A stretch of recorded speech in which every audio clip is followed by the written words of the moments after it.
एक समय की बात है। हिंदुस्तान के एक शक्तिशाली बादशाह की एक खूबसूरत और होशियार बेटी थी।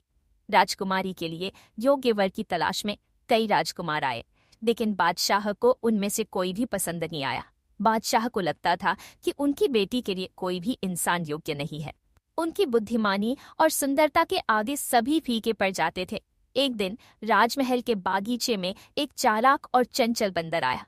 वह वहां लगे पेड़ों से फल तोड़ता, सैनिकों को चकमा देता और राजकुमारी के सामने तरह तरह के करतब दिखाता। राजकुमारी को उसकी हरकतें बहुत पसंद आईं और उसने हंसते हुए कहा, अब्बा हुजूर, अगर कोई इस बंदर जितना होशियार और मजेदार हो तो मैं उससे शादी कर लूंगी।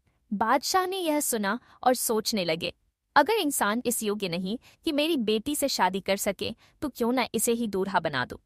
उन्होंने ऐलान कर दिया कि उनकी बेटी की शादी इस बंदर से होगी। राजमहल में शाही तैयारियां शुरू हो गईं। बंदर को पकड़कर उसे एक राजकुमार की तरह कपड़े पहनाए गए। उसके सिर पर सोने का मुकुट रखा गया और गले में मोतियों की माला डाली गई। शाही दरबार में पूरे धूमधाम से शादी कराई गई। कुछ लोग हंस रहे थे, कुछ डर रहे थे कि बादशाह पागल हो गए हैं, लेकिन कोई कुछ कहने की हिम्मत नहीं कर रहा था। शादी के बाद राजकुमारी को बंदर के साथ एक अलग महल में भेज दिया गया, लेकिन जब पहली रात आई तो कुछ अजीब हुआ।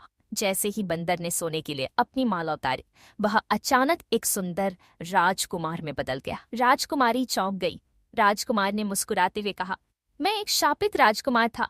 एक दुष्ट जादूगर ने मुझे बंदर बना दिया था और कहा था कि जब तक किसी राजा की बेटी मुझसे शादी नहीं करेगी, मैं इंसान नहीं बनूंगा। तुमने मुझे इस शाप से मुक्त कर दिया। राजकुमारी खुशी से झूम उठी। जब बादशाह को यह खबर मिली तो उन्होंने जोरदार जश्न मनाया और इस तरह एक अजीब शुरुआत के बावजूद यह कहानी एक सुखद अंत पर पहुंची, जहां एक राजा की बेटी और एक पूर्व बंदर राजकुमार खुशी खुशी रहने लगे।